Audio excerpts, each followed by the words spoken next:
It is for this reason that I'm very pleased to introduce our keynote speaker, Nadine Hack. So Nadine believes that connectedness can be a wonderful tool in amplifying purpose, and she's going to share her wisdom with us in just a minute. Nadine is a master bridge builder and an advisor to business and nonprofit executives, heads of states, and other organizations internationally. Now you'll find her full bio in your programs because it would literally take the whole day to list all of her accomplishments. But I want you to know that Nadine was named one of the top 100 thought leaders on trustworthy business behavior globally, often enough to earn a Lifetime Achievement Award. Goals, right? She was board chair of Desmond Tutu Peace Foundation and has served as a non-executive director on other 4 non-profit boards. She's received numerous awards and has created and taught graduate courses, as well as lectured at many universities. So without further ado, Nadine, the stage is yours.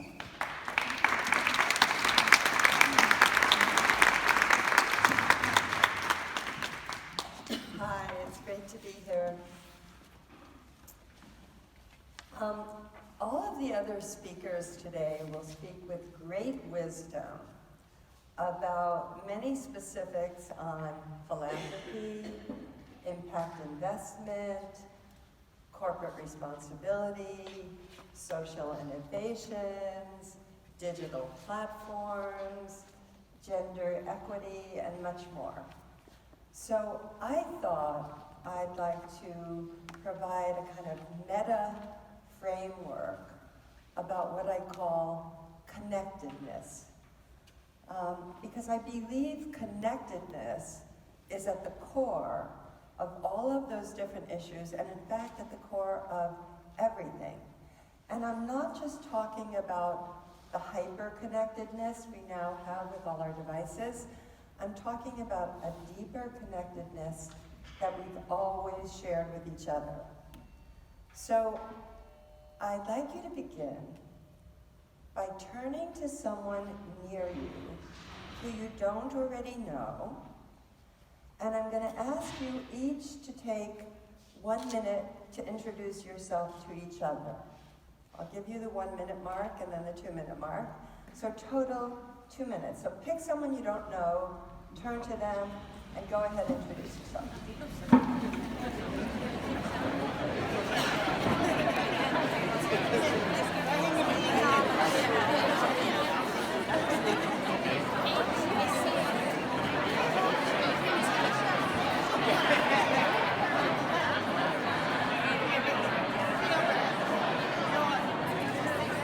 Now, I'd like to know how many of you basically shared your name, where you're from, and what kind of work you do. Yeah, pretty much everyone. Now, if you think about it, that's kind of like the military code of honor for captured prisoners of war. Just give your name, rank, and serial number. That's it, right? You've just revealed the absolute minimal amount of information about yourself possible. So now, close your eyes, think about and feel what's going on inside. In this moment, what's really most important to you? What brings you the greatest joy? What makes you the most sad? What excites you, intrigues you, infuriates you? Take a deep breath, reflect, and open your eyes again. Now, staying connected to what you just revealed to yourself, turn back to that same person as if you never met each other before. And we're going to do the same 2 minute introduction, 1 minute each. Go ahead.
Now, was the quality of that entirely different?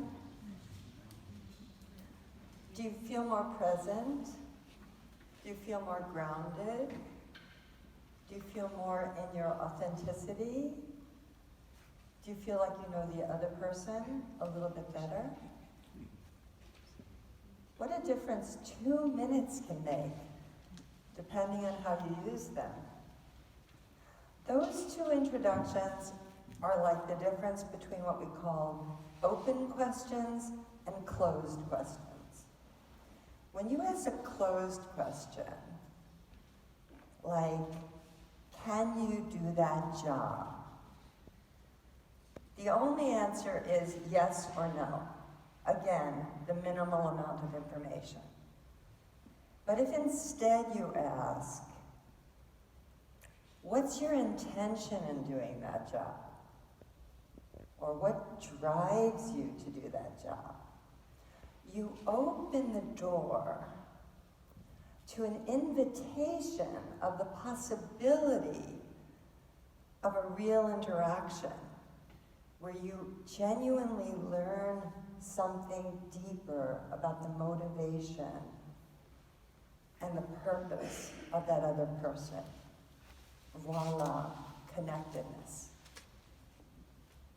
It's the same thing with every introduction, every time you show up. You can do it in a closed way where you put yourself in a nicely wrapped box, neatly tied with a ribbon. We all know how to present ourselves. And you walk away from that introduction with a business card and intent to network, but really not much more.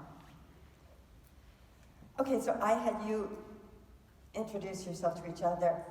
Now I gotta do the same thing because we all have to walk the talk. Walk the talk.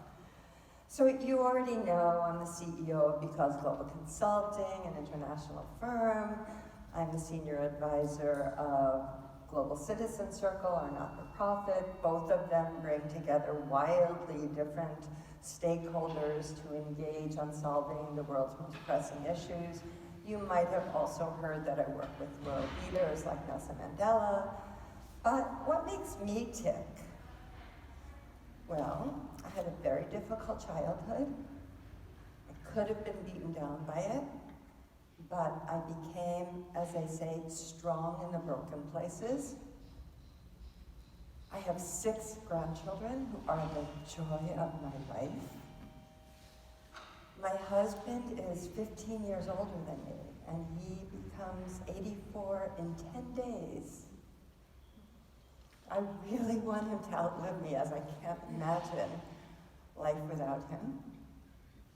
I've always valued family and friendship, and with age I've come to cherish it.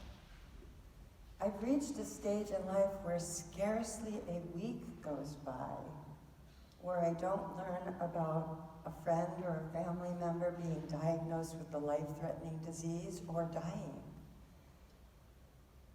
It's not easy to face all of that loss. I worry, and I often manifest that worry by overworking everything, professionally and personally. I find it very hard to find the off switch.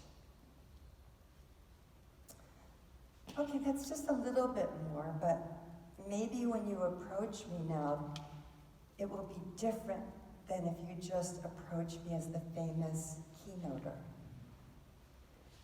And it's that little small added degree of more full disclosure that opens the door to endless possibilities. Yeah, it's got more risks because we become more vulnerable, but the rewards can be boundless. Showing up with your whole self and trying to learn about the whole self of whoever you interact with is the core of what I call connectedness. And I've found that the difference between what I call highly competent senior executives and great leaders is exactly that. knowing and owning all of the parts of themselves, the good, the bad, the ugly. That state of full self-awareness enables them to also see, encourage, respect the fullness of whoever they're interacting with. Again, the good, the bad, the ugly. And because of that, they can create dynamics. They can pull out of people the very best of them because they're fully engaged, they're fully present. We here are a refreshingly diverse group of leaders from multiple sectors, each doing very important work. And I love that the organizers of this symposium have given us a lot of time to interact with each other in between sessions. And I encourage you, when you do that, to try to stay in that state of presence and wholeness and connectedness, because you could, as you often do at conferences, share a business card simply with the intention, this person or this organization can help me. But you can have a deeper sense of purpose in that simple interaction when you show up with your whole self. Yes, I know we all already have too many contacts and can barely keep up with them. And you still will encounter some people who will remain simply contacts or acquaintances. But in a more open state, you can truly sense if you might really want to stay engaged with the person you meet. They might be a kindred spirit. You might want to work with them, collaborate on something gorgeous. They could even become a lifelong friend. Now, many relationships, whether in philanthropy, impact investment, digital interactions, or any other sphere of endeavor, are what I call largely transactional. We want something from each other, we talk, we negotiate, we make a deal, something positive comes out of it. And there's nothing wrong or bad about that. But there's a more profound way to give and receive that comes from communication that's relational rather than transactional. Dealing with each other based on our humanity and our very purpose, not just our goals. We all know that the many underlying aspects of the causes of the needs we're each trying to address and the solutions for filling those needs have many dimensions. The most enlightened, and I assume all of you are, know that filling a need is never a gift. It's always a partnership. The so-called beneficiary has as much, if not more, to offer to the dynamic than the so-called giver about how to solve problems. And when as true partners, we're really open to and apply the insights of those we seek to support, our impact always is far more successful. And I see by the shaking of heads that you know this from experience. So we're wise to collaborate with mutual respect with those we believe we're helping. I also think that those deeper connectedness can help us see past the darkness of our current times and have a stronger commitment to create greater light. Ancient humans, cave dwellers, in some instances, literally would die of fright at the sight of an eclipse. Having no concept of what it was, imagine how terrifying it was for the sun, which also was a mystery to them, to suddenly disappear. Reduced to a massive black circle surrounded by a narrow ring of fire. It must have felt like the end of the world. Well, today could be called a time of eclipse-level fear, with its stunning, often overwhelming problems. We know them: divisive populism, human migration, climate change, abject poverty, terrorism, gender and racial inequity, ways in which social media is manipulated to create hatred and violence. Many people all over the world are really freaked out. For myriad reasons, people are not only frightened, they're also angry. They're frustrated, they feel hopeless, helpless, and everything is out of control. Some of you might even feel that way despite all the wonderful work you do. I know I certainly have my moments like that. But we can challenge that dispiriting depression with unabashed optimism, not because we're Pollyannish, but because we know from experience that what the great Margaret Mead said is true. Never doubt for a moment that a small group of thoughtful, committed citizens can change the world. Indeed, it is the only thing that ever has. And my friend, Nobel Peace Prize laureate Desmond Tutu echoes that sentiment when he says, do your little bit of good wherever you are. It's all those little bits of good put together that overwhelm the world. That's who we are here today. People who believe in the ripple effect, that every single one of our acts can move mountains.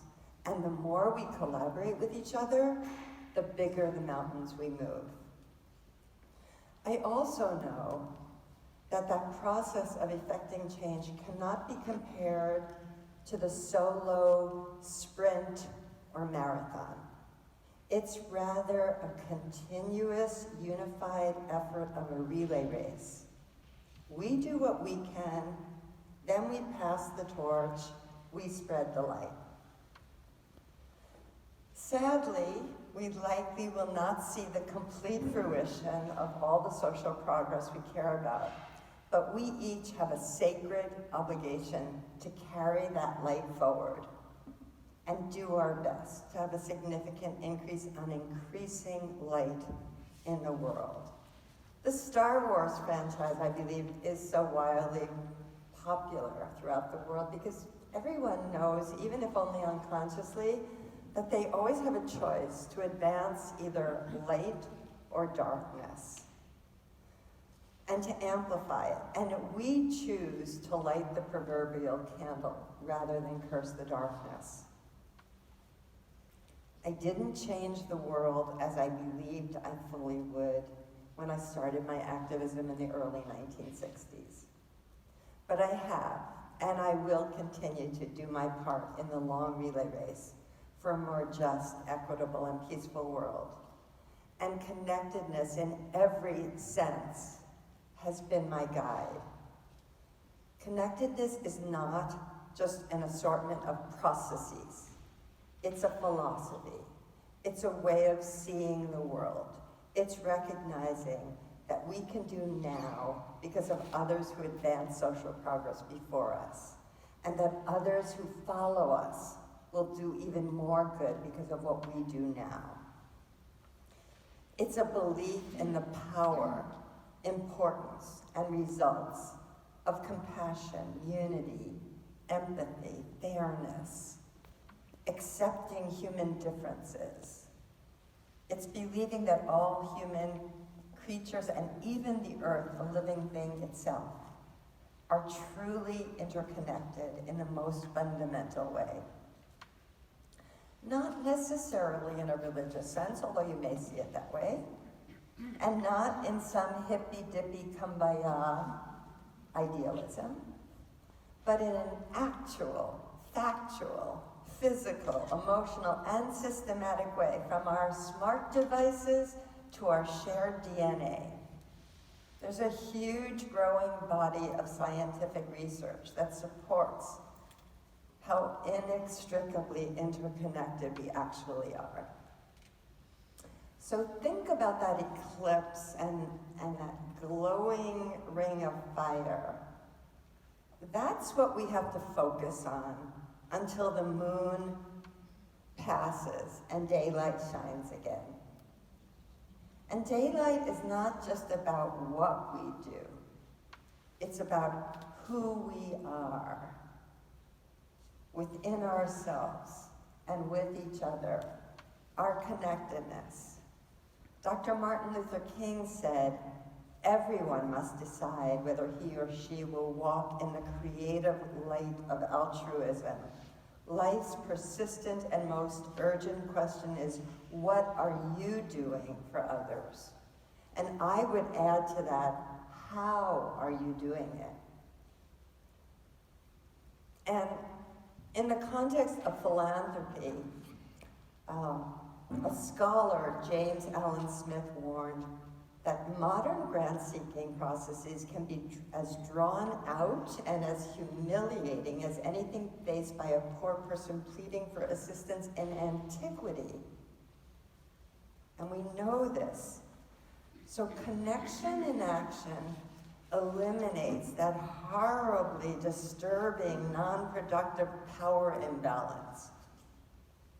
As I said earlier, we are not beneficiary and donor, we are partners. When we view each other that way, we come to the fullness.